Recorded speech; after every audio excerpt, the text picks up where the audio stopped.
Assalamualaikum warahmatullahi wabarakatuh. Halo anak-anakku guru, apa kabar kalian semua? Semoga kalian selalu dalam keadaan sehat ya. Sudah siap belajar hari ini? Sebelum kita mulai pembelajaran, yuk kita berdoa dulu. Berdoa sesuai kepercayaan kalian masing-masing ya. Berdoa dimulai. Berdoa selesai. Pembelajaran hari ini kita lanjut, masih tetap di tema 7, subtema 2, pembelajaran 5, dengan muatan pelajaran SBDP, IPS, dan IPA.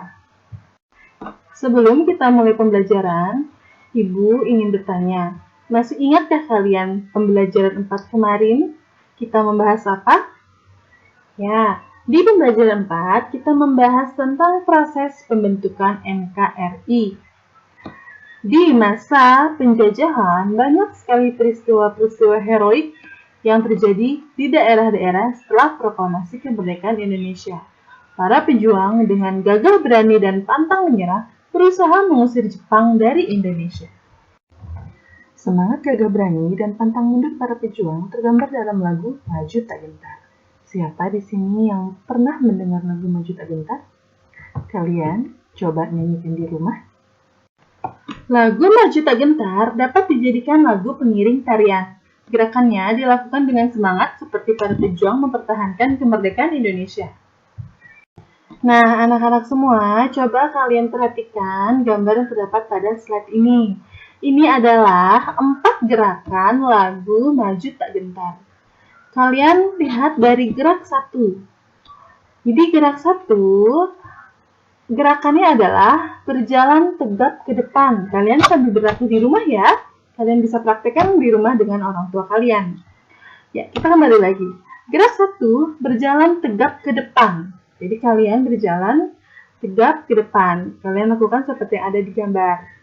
Kemudian setelah gerak 1, kalian lanjut ke gerak kedua, yaitu mengayunkan gendawa ke depan lalu ditarik ke atas. Jadi gendawa itu seperti alat panah ya, atau kalian misalkan tidak punya, kalian bisa pakai tongkat di rumah. Setelah gerak 2, mengayunkan gendawa ke depan lalu ditarik ke atas, kalian lanjut ke gerak ketiga, yaitu berlari-lari kecil, pandangan ke arah gendawa. Nah, kalian seperti membentuk lingkaran. Kalau di gambar ya, kalian membentuk lingkaran, kalian berlari-lari kecil, kemudian pandangan kalian ke arah gendawa atau ke arah tongkat yang kalian pegang. Di gerakan terakhir, di gerakan 4, meluruskan tangan kanan ke atas lalu menekuk.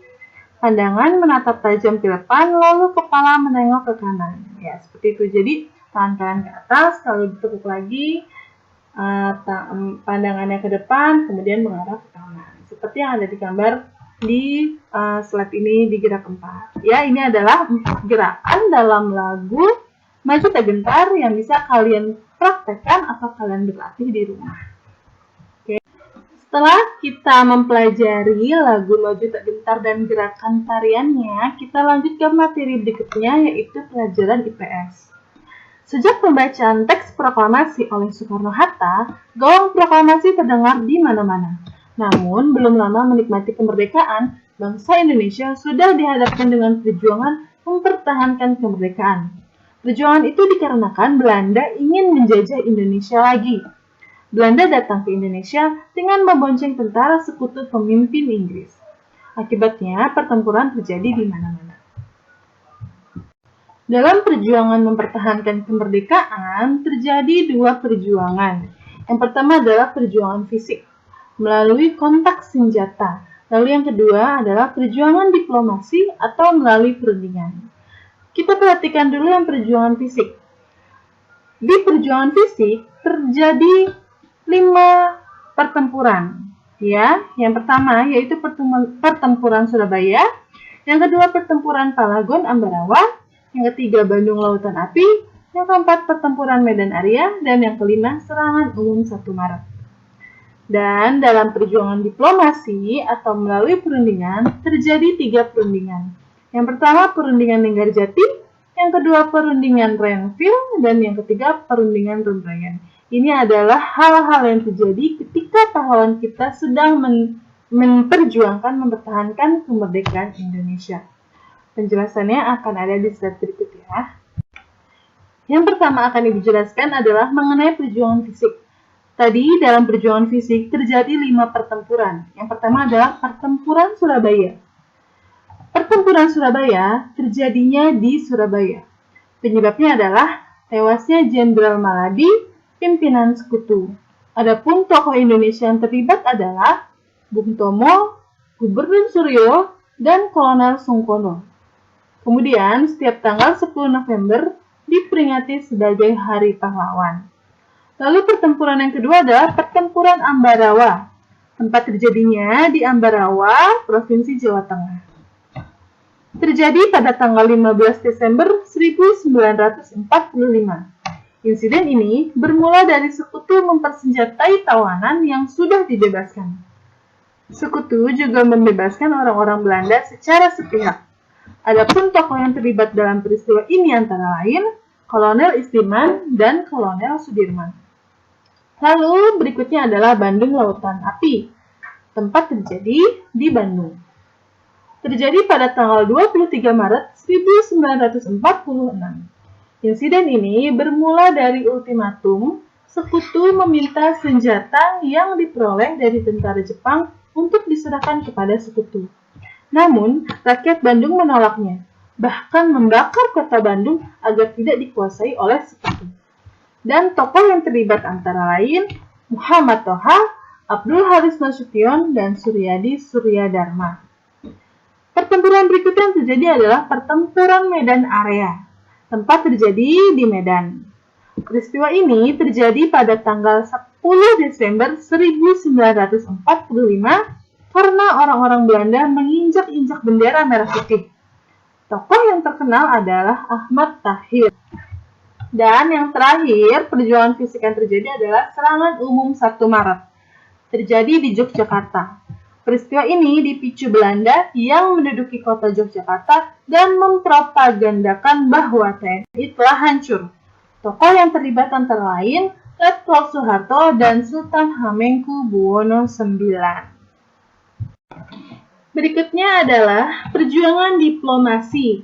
Dalam perjuangan diplomasi ini terjadi 3 perundingan pada masa itu. Yang pertama adalah Perundingan Linggarjati. Waktu dan tempat terjadi sekitar tanggal 11 sampai 15 November 1946 di Linggarjati, Cirebon, Jawa Barat. Perwakilan dari Indonesia pada saat itu adalah Sultan Syahrir. Sedangkan perwakilan Belandanya adalah Profesor Schermerhorn. Dalam perundingan Linggarjati ini terjadi isi perjanjian.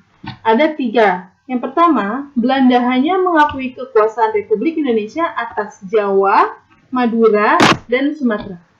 Kemudian negara Indonesia Serikat terdiri dari negara Republik Indonesia, negara Indonesia Timur, dan negara Kalimantan. Dan yang ketiga adalah negara Indonesia Serikat dan Belanda merupakan satu uni dengan nama Uni Indonesia Belanda yang diketahui Belanda. Namun, Belanda mengingkari perjanjian ini dan melancarkan agresi militer Belanda I pada tanggal 21 Juli 1947. Ini adalah isi dari perundingan Linggarjati. Kemudian perundingan yang terjadi kedua adalah perundingan Renville. Waktu dan tempatnya terjadi sekitar tanggal 17 Januari 1948 di atas kapal USS Renville milik Amerika Serikat. Perwakilan dari Indonesia adalah Perdana Menteri Amir Syarifuddin, sedangkan perwakilan Belandanya adalah Raden Abdul Qadir Widjoyo Atmojo. Adapun isi perjanjiannya, yang pertama, Belanda hanya mengakui daerah Republik Indonesia atas Jawa Tengah, Yogyakarta, sebagian kecil Jawa Barat, dan Sumatera. Yang kedua, semua pasukan Republik Indonesia harus ditarik mundur dari wilayah-wilayah yang diduduki Belanda. Belanda tetap berdaulat di seluruh wilayah Indonesia sampai diserahkan kepada Republik Indonesia Serikat atau RIS yang akan segera dibentuk. Namun, Belanda lagi-lagi mengingkari isi perjanjian Renville dan melakukan agresi militer Belanda II pada tanggal 19 Desember 1948. Jadi setelah Belanda melancarkan agresi militer Belanda 1, kemudian Belanda melancarkan lagi agresi militer Belanda 2. Dan perundingan terakhir adalah perundingan Romroyan. Waktu dan tempatnya terjadi pada tanggal 7 Mei 1949 di Jakarta. Adapun perwakilan Indonesianya adalah Muhammad Roem dan perwakilan Belandanya adalah Van Rooyen. Isi perjanjiannya yang pertama, Belanda hanya mengakui kekuasaan Republik Indonesia atas pemerintah Indonesia dikembalikan ke Yogyakarta. Yang kedua, menghentikan gerakan militer dan mengembalikan tawanan. Yang ketiga, Republik Indonesia sebagai bagian dari negara Indonesia Serikat. Dan yang keempat, akan segera dilaksanakan konferensi meja bundar. Ini adalah 3 perundingan yang terjadi pada masa perjuangan diplomasi. Setelah kalian mempelajari materi IPS, kita lanjut ke pelajaran IPA. Kalian telah mempelajari bahwa kalor dapat mengubah wujud benda. Perubahan wujud benda lain yang dipengaruhi oleh kalor adalah menguap. Coba perhatikan gambar yang ditunjuk oleh Nobita dan Doraemon. Ini adalah gambar air mendidih. Ya, gambar air mendidih adalah peristiwa menguap. Kalian masih ingat apa itu penguapan? Ya, penguapan adalah perubahan wujud benda cair menjadi gas. Di sini Ibu beri 2 contoh penguapan. Yang pertama, air mendidih. Kalian lihat gambar uap yang ada ketika air sedang mendidih. Ya, lalu yang kedua adalah peristiwa menjemur pakaian. Ya, baju kalian kering terkena matahari itu karena terjadinya penguapan. Adapun 4 cara mempercepat penguapan. Yang pertama, dipanaskan. Lalu yang kedua, memperluas permukaan zat cair. Yang ketiga, mengalirkan udara pada permukaan zat cair. Dan yang keempat adalah mengurangi tekanan. Dan hari ini kita masuk ke dalam tema 7, subtema 2, pembelajaran 6. Dengan muatan pelajaran Bahasa Indonesia dan PPKN. Materi ini masih berkaitan dengan pembelajaran 5 kemarin ya. Setelah melalui berbagai peristiwa perlawanan, baik fisik maupun diplomasi, tibalah waktunya pengakuan kedaulatan Indonesia. Tindak lanjut perjanjian Romroyan adalah diselenggarakannya konferensi meja bundar atau yang disingkat dengan KMB. KMB dilaksanakan di Den Haag, Belanda pada tanggal 23 Agustus sampai 2 November 1949. Hasil KMB juga mengembalikan wilayah-wilayah Indonesia menjadi satu kesatuan kecuali Irian Barat. Nah, anak-anak, coba sekarang kalian lihat gambar yang ada pada slide ini. Ini merupakan gambar yang terjadi ketika konferensi meja bundar terlaksana. Ya, jadi ini adalah keadaan di mana konferensi meja bundar dilaksanakan di Den Haag. Wakil Indonesia yang menandatangani pengakuan kedaulatan Indonesia adalah Muhammad Hatta. Sedangkan wakil Belanda yang menandatangani pengakuan kedaulatan Indonesia adalah Ratu Juliana.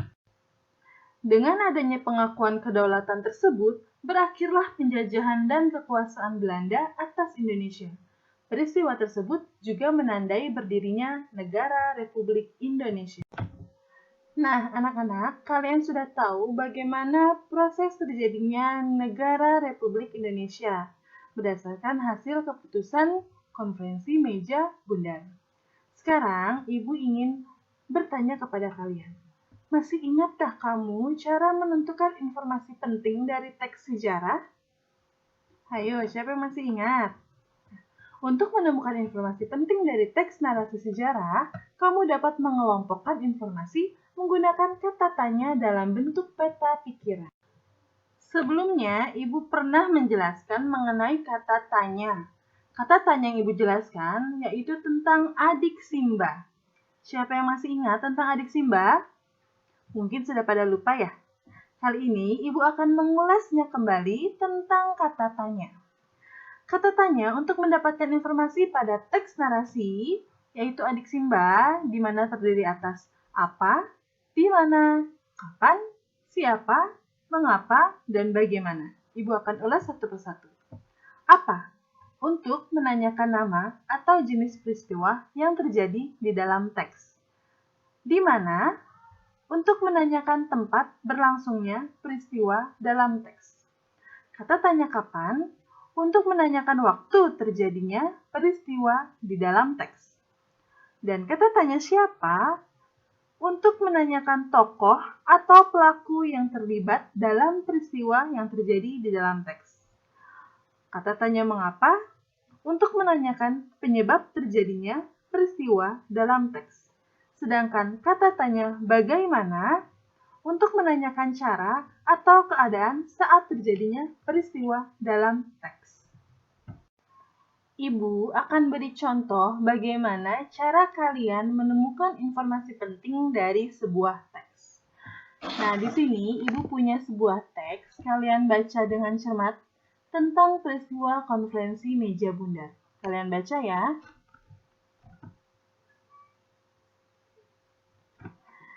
Setelah kalian baca, kalian bisa menemukan informasi penting dari kata tanya yang sudah kalian buat dalam peta konsep.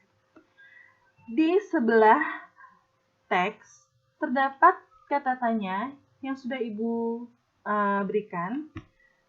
Terdapat peristiwa KMB. Ini merupakan peta konsep ya. Yang pertama ada kata tanya dari kapan peristiwa KMB terjadi. Kemudian kata tanya kedua, di mana KMB dilaksanakan. Kemudian kata tanya ketiga, apa hasil dari KMB. Dan kata tanya yang terakhir, siapa yang menandatangani KMB dari pihak Indonesia. Jadi kata tanya yang digunakan untuk menemukan informasi pada teks tersebut adalah kapan, di mana, apa, dan siapa. Kemudian jawabannya sudah pasti terdapat dalam teks tersebut. Contoh, kapan peristiwa KMB terjadi?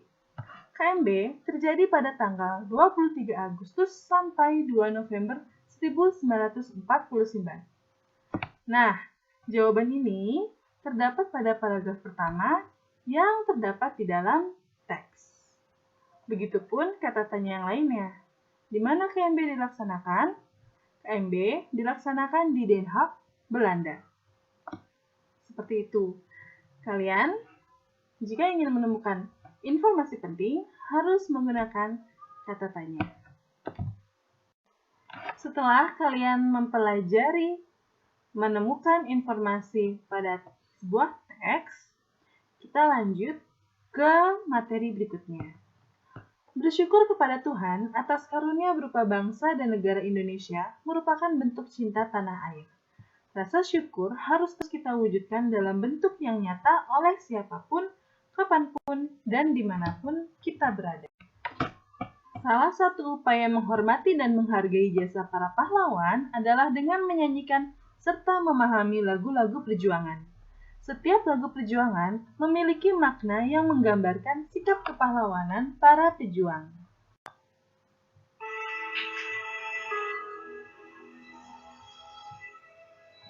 Dari yakin ku tabur, hati ikhlasku penuh akan karuniamu.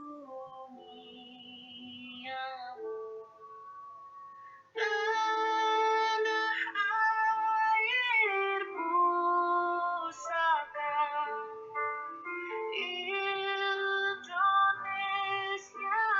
merdeka, syukur aku sembah kehadiran-Mu Tuhan. Ya, anak-anak, lagu apa tadi? Ya, betul. Tadi adalah lagu Syukur. Lagu Syukur menceritakan perjuangan para pahlawan dengan berani dan gagah mengusir penjajah. Oleh karena itu, sebagai generasi penerus bangsa, kita harus bersyukur dan mengenang jasa para pahlawan.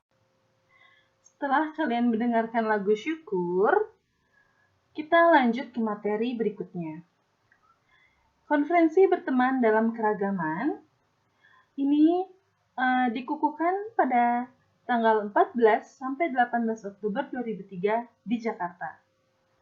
Konferensi ini menghasilkan dua tentang keragaman, yaitu yang pertama tentang keragaman agama. Perbedaan agama janganlah dijadikan alasan terjadinya pertengkaran dan perpecahan. Untuk itu, kita tidak perlu mempermasalahkan agama yang dianut oleh teman-teman. Dan yang kedua, tentang keragaman budaya. Indonesia memiliki suku dan budaya yang beragam. Untuk itu, kita dapat belajar dan bermain dengan teman dan sahabat pena dari macam-macam daerah. Ini adalah hasil konferensi berteman dalam keragaman yang bisa kalian lakukan dengan teman kalian. Alhamdulillah, sekian pelajaran hari ini. Semoga kalian paham atas penjelasan Bu Guru ya. Terima kasih, sampai jumpa. Wassalamualaikum warahmatullahi wabarakatuh.